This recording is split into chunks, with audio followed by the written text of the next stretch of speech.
Bonsoir à toutes et à tous, bienvenue dans cette édition de ce mardi 12 octobre. Les titres développés ce soir sur TV7.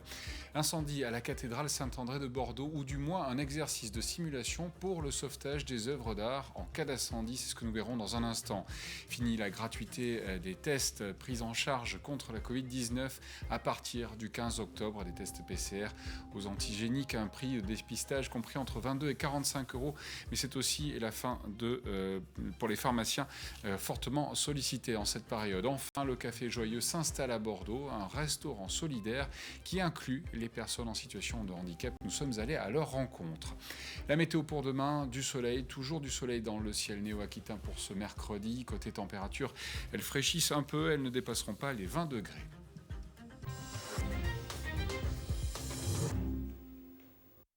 Et pour débuter cette édition, nous allons aller directement du côté du Pays Basque suite au terrible et au dramatique accident sur la ligne de TER Bordeaux-Hendaye ce matin à 5h qui a vu la mort de 3 hommes, 4 hommes percutés, un quatrième grièvement blessé qui n'est plus qui n'a plus son pronostic vital engagé. Il est toujours hospitalisé au centre de Bayonne. Et avec nous pour faire le point sur ce dramatique accident, Thomas Villepreux, merci d'être avec nous de l'agence Sud-Ouest. Oui, bonjour. Alors, vous avez suivi à 16h la conférence de presse du procureur de la République. Qu'en est-il ressorti, notamment sur l'identité des personnes qui sont décédées suite à cet accident et peut-être plus généralement recontextualiser les faits? Alors, une seule personne à ce stade a été identifiée. Les corps des victimes ont été transférés à l'Institut médico-légal de Bordeaux en vue de réussir à identifier les personnes. Il y a, comme vous l'avez dit, actuellement une personne qui est hospitalisée et dont les jours ne sont plus en danger. On connaît leur âge, on sait qu'ils ont entre 21 et 41 ans, mais pour l'instant, on n'en sait pas beaucoup plus, si ce n'est qu'ils sont tous originaires d'Algérie et qu'ils étaient allongés sur les voies ce mardi matin vers 5 heures du matin, quand ils ont été trois d'entre eux ont été mortellement percutés par un train. Alors j'imagine qu'une enquête est en cours pour déterminer aussi pourquoi ils étaient présents sur ce site, dans quelles circonstances s'est déroulé ce drame, d'autant que le conducteur du TER les a vus au dernier moment. Exactement, une enquête est en cours. On en sait assez peu pour l'instant sur les circonstances du drame. Tout ce qu'on sait, c'est que le conducteur roulait à 92 km/h, qu'il les a vus au dernier moment, qu'il a enclenché la procédure de freinage d'urgence et que malheureusement, ça n'a pas suffi. Le procureur n'écarte pas l'hypothèse d'une sieste de ces personnes sur la voie qui possiblement avaient parcouru un long trajet à pied et qui potentiellement viennent aussi d'Espagne. On n'en sait pas beaucoup plus sur leur trajet, sur l'heure à laquelle ils sont arrivés là. On sait que l'endroit était relativement difficile d'accès d'après le procureur, ce qui signifie bien que ces personnes cherchaient à se cacher. Maintenant, ce qu'il faut essayer de déterminer, c'est leur parcours et ça va être beaucoup plus compliqué. Le coin dans lequel ils ont été retrouvés malheureusement décédés, c'est un secteur tout près de la gare de Saint-Jean-de-Luz, sombre, sans vidéosurveillance.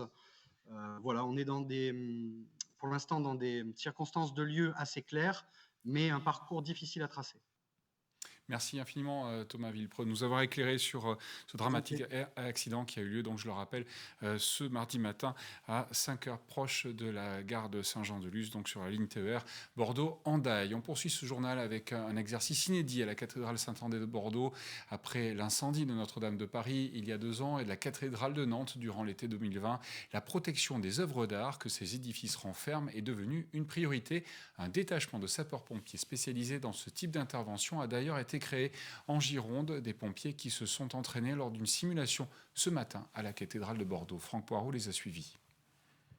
Échelle sur l'épaule, cette équipe de pompiers s'apprête à aller sauver des flammes les plus belles œuvres d'art de la cathédrale Saint-André à Bordeaux. Un incendie vient de se déclarer dans les combles de la nef. Il se propage rapidement en direction de la salle du Trésor. Elle renferme de nombreuses œuvres d'art. C'est le scénario imaginé par la direction des affaires culturelles, DRAC, et le service départemental d'incendie et de secours SDIS de la Gironde pour tester le dispositif d'évacuation et de protection des œuvres d'art. Aujourd'hui, c'était la première fois qu'on réalisait un exercice sur la thématique de la protection des œuvres. Donc c'était de faire une première approche du dispositif qu'on a élaboré ensemble. Aujourd'hui, on a fait ça effectivement dans le calme pour s'approprier la doctrine opérationnelle et puis pour s'approprier le matériel, puis c'était la première fois qu'on le mettait en œuvre. Une dizaine de tableaux, des fac-similés pour cet exercice, sont emballés dans des couvertures avant d'être évacués de la cathédrale. Ils sont ensuite diagnostiqués avant d'être mis en sécurité. Les œuvres d'art les plus grandes sont enveloppées directement sur place avec un textile de protection thermique. Après l'incendie de Notre-Dame au printemps 2019, le SDIS de la Gironde s'est doté d'une cellule de protection des œuvres culturelles.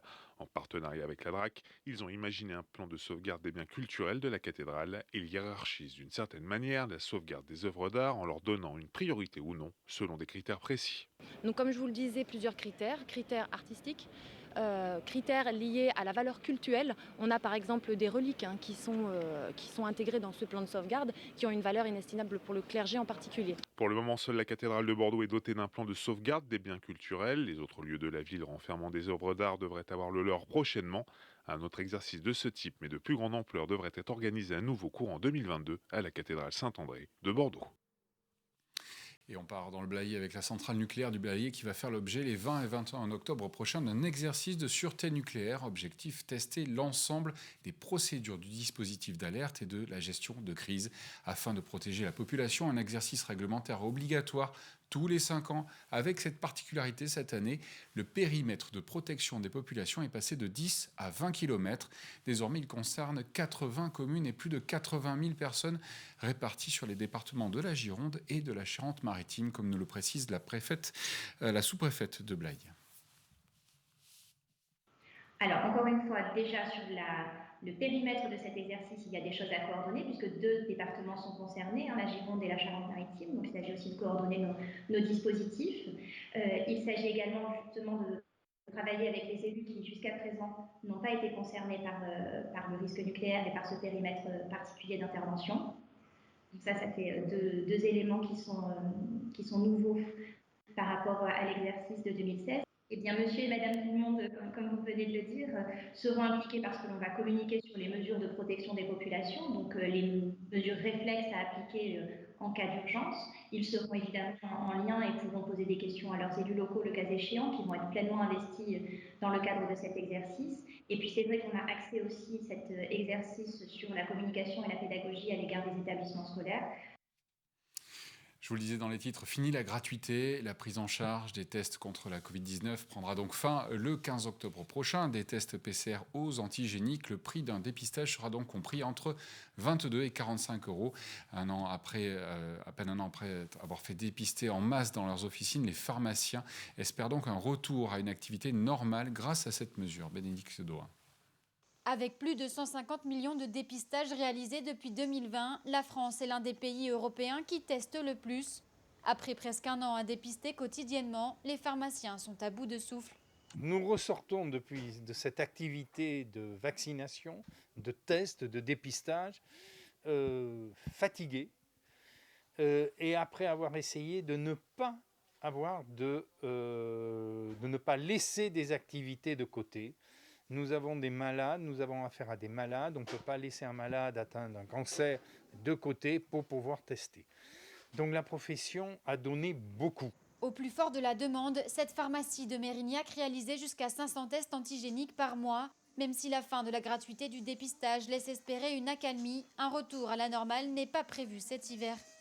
Les équipes ont besoin un peu de se régénérer. Sûrement que le fait de dérembourser va baisser un peu l'activité au niveau des tests antigéniques, ce qui va être, je pense, aussi une bonne chose, surtout que l'hiver arrive. Les autres virus reviennent. On le voit depuis le mois de septembre, on a pas mal d'ordonnances avec à nouveau des bronchites, des angines, des choses que l'on ne voyait plus depuis pratiquement 18 mois. Donc voilà, il va falloir se concentrer sur l'hiver qui arrive, sur la vaccination grippe, sur la 3e dose pour certaines personnes. En pharmacie, les majeurs non vaccinés paieront 25 € en semaine et 30 € le week-end pour un test antigénique sans raison médicale. Et on poursuit l'actualité qui sera développée demain dans les colonnes du journal Sud-Ouest avec vous, Sébastien Marot. Bonsoir. Bonsoir Christophe. Alors bien évidemment, ça fait l'ouverture de ce journal. On reparlera des suites de ce dramatique accident de TER à Saint-Jean-de-Luz. Oui, on va revenir sur ce drame survenu ce matin. Alors on en a beaucoup parlé toute la journée sur sudouest.fr. Vous avez eu notre collègue de l'agence de Bayonne. Demain, on va s'interroger effectivement sur les soucis qu'il y a, les problèmes et les drames qui se nouent avec les migrants.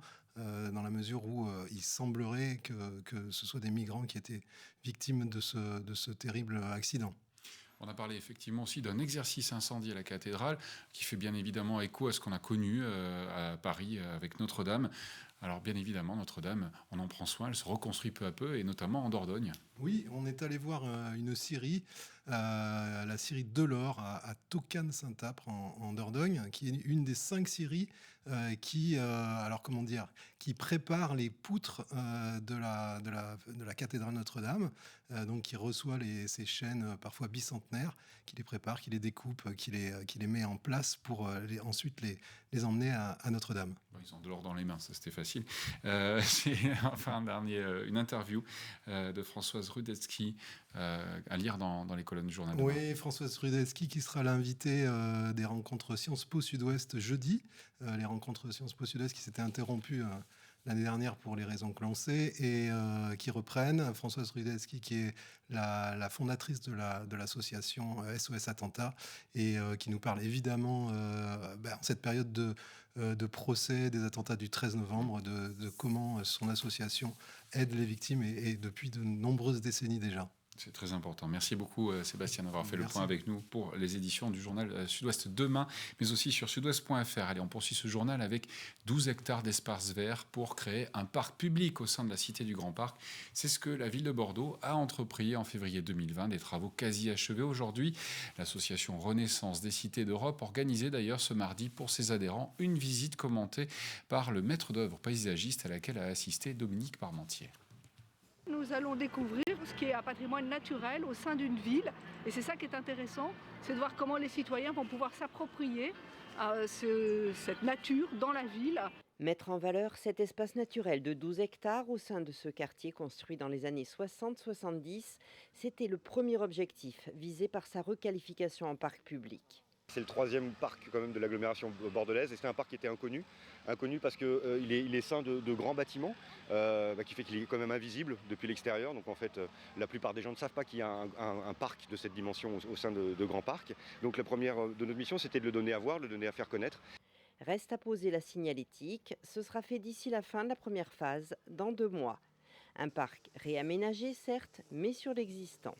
C'est-à-dire qu'on est arrivé, qu'on a découvert ici des sujets qui ont 30 ans, donc qui forment déjà des espaces tout à fait agréables.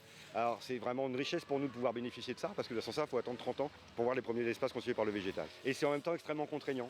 Enfin, l'idée était d'inciter les habitants à s'approprier les lieux, en leur offrant d'autres usages. Donc ici, on a les jardins potagers, on a évidemment plein d'espaces de jeux, il n'y en a jamais assez. Donc c'est un parc qui est spécialement équipé avec des jeux un peu monumentaux. Et plus tard, il y aura même une scène pour des moments festifs. Il faudra attendre encore 2 ans pour que la 2e phase soit achevée et 2026 pour l'ensemble du parc. Mais déjà, les habitants apprécient le changement. Franchement, ça change mieux qu'avant. On est bien, on est content, ça fait plaisir quand les enfants ils jouent tranquillement et tout. Coût total des travaux, 12,5 millions d'euros. C'est la fin de cette édition. Restez avec nous dans un instant. Notre invité ce soir, Christian Jacob, le président Les Républicains qui était en visite ce mardi en Gironde. Il sera au micro de Jefferson des Sports. Et puis à suivre le 19h Sport, comme chaque soir avec Bastien Loquet. Excellente soirée à toutes et à tous sur TV7.